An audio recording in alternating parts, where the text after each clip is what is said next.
नमस्कार। आज मैं आपको माँ गंगा के श्राप की कहानी सुनाऊंगा।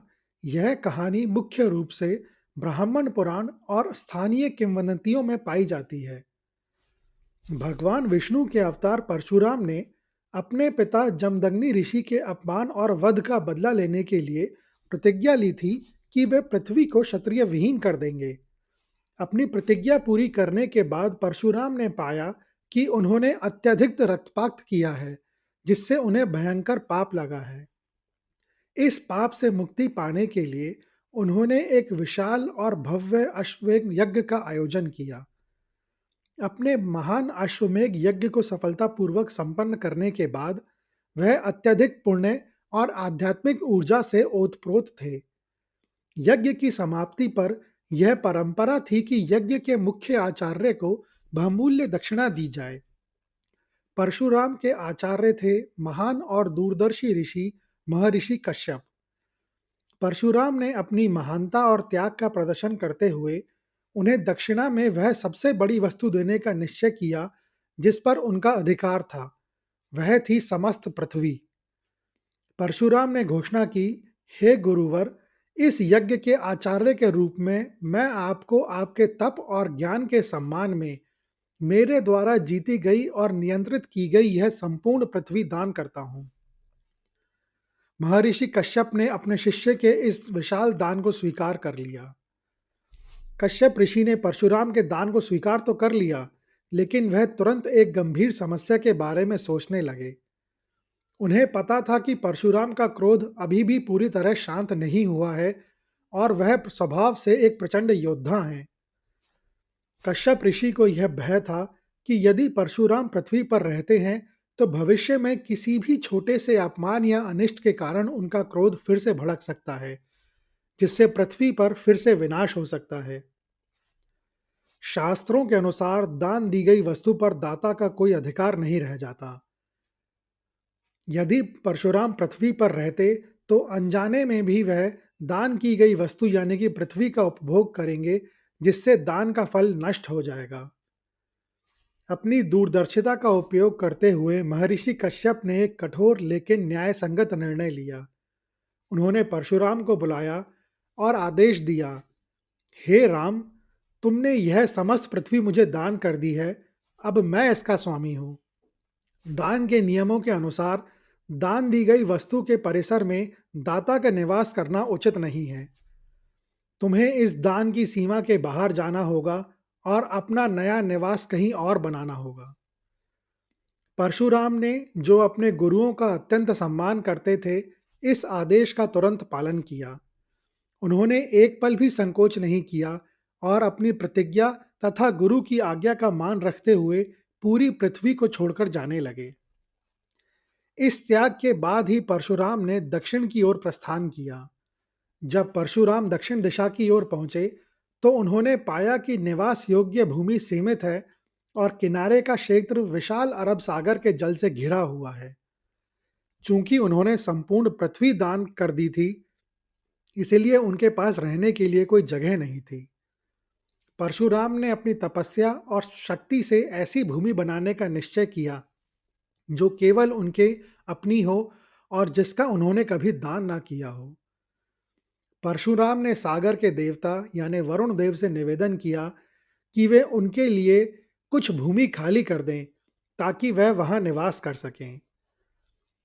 सागर देव ने पहले तो परशुराम के इस निवेदन को स्वीकार नहीं किया। परशुराम, जो क्रोध और दृढ़ संकल्प के प्रतीक थे, इस अस्वीकृति से शांत नहीं रहे। परशुराम ने सागर देव को चेतावनी दी कि यदि वह अपनी इच्छा से पीछे नहीं हटेंगे तो परशुराम अपनी शक्ति का प्रयोग करेंगे। जब सागर देव ने तब भी मना कर दिया तो परशुराम ने अपना महान अस्त्र फरसा उठा लिया। उन्होंने अपने फरसे को पूरी ताकत से सागर के पानी में फेंका। परशुराम के फरसे के प्रचंड बल और तेज के कारण सागर देव भयभीत हो गए और जहां तक फरसा जाकर गिरा वहां तक का सारा पानी अचानक पीछे हट गया। जैसे ही सागर पीछे हटा, पानी के नीचे एक लंबी और सुंदर तटीय पट्टी तैयार हो गई। यह नई धरती परशुराम के निवास के लिए बनी थी। जहां फरसा पहले गिरा या फेंका गया, वहां कोंकण क्षेत्र का निर्माण हुआ।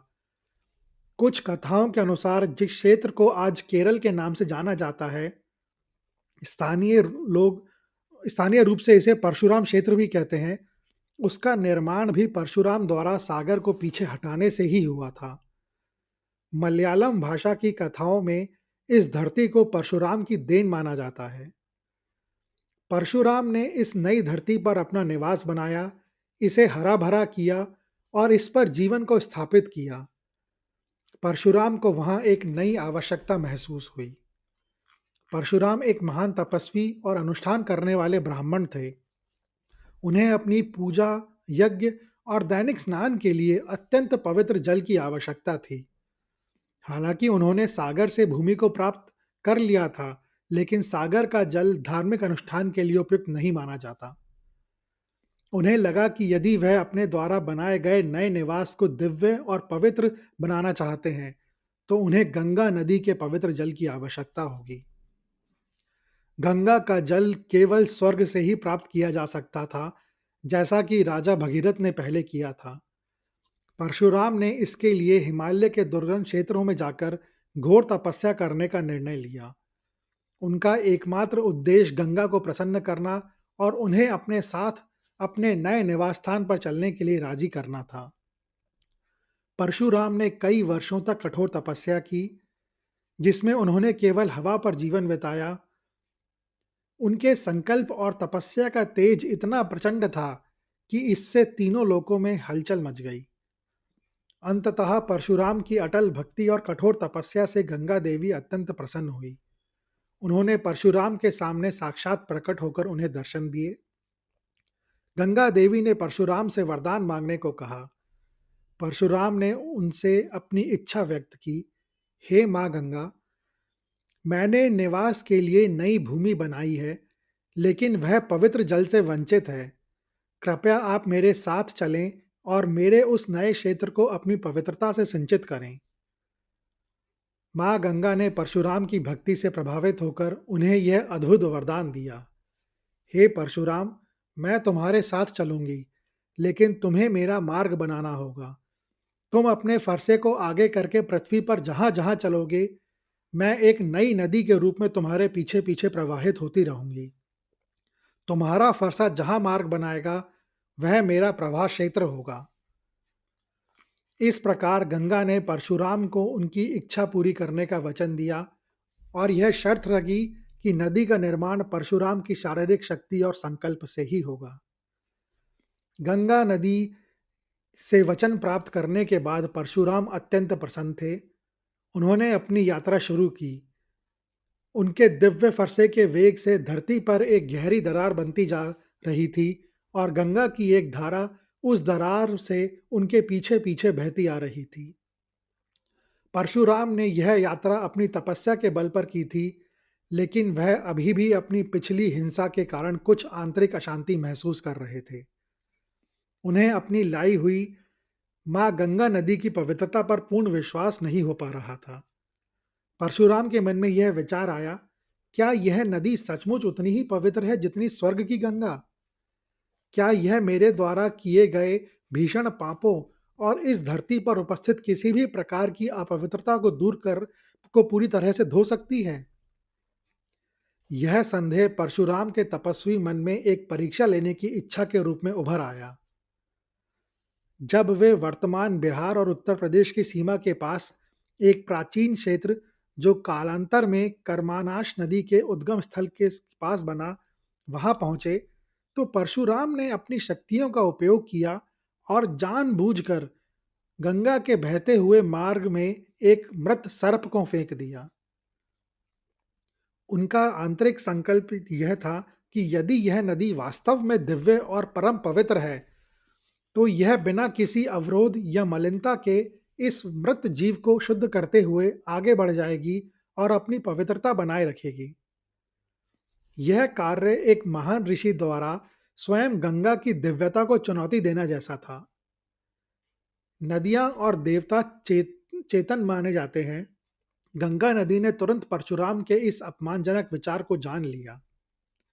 वह समझ गई कि परशुराम ने न केवल मृत सर्प को उनके मार्ग में डालकर उनकी पवित्रता पर संदेह किया है, बल्कि उन्हें यह भी लगा कि वह उनकी दिव्य भक्ति की परीक्षा ले रहे हैं। गंगा को लगा कि परशुराम, जो स्वयं इतने महान तपस्वी हैं, उन्होंने भी उनकी पवित्रता पर विश्वास करने के बजाय तर्क और संदेह का मार्ग चुना। गंगा देवी अत्यंत क्रोधित हो गई और वह बहुत दुखी भी हुई। उन्होंने तत्काल उस स्थान पर अपना प्रवाह रोक दिया। क्रोध में आकर गंगा ने परशुराम को उनकी अविश्वासपूर्ण सोच के लिए श्राप दे दिया।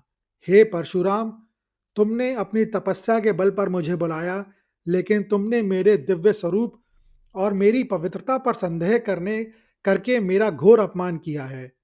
अब तुम्हारे मन की मलिनता ही इस नदी का स्वभाव होगी। जिस नदी को तुम यहाँ लाए हो, वह तुम्हारे मलिन विचार का फल होगी। जो भी व्यक्ति इसके जल को छुएगा या इसमें स्नान करेगा, उसके सारे संचित पुण्य कर्म नष्ट हो जाएंगे। यह कहकर गंगा देवी ने परशुराम द्वारा बनाए गए उस मार्ग को छोड़ दिया और अपनी मूल पवित्र धारा में लौट गईं। इस श्राप के कारण उस नदी का नाम कर्मनाश नदी पड़ा।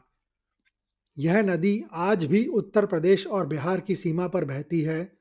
लोक मान्यताओं के अनुसार आज भी लोग इसमें डुबकी लगाने से डरते हैं, क्योंकि ऐसा माना जाता है कि यह नदी मनुष्य के संचित पुण्य कर्मों का नाश कर देती है।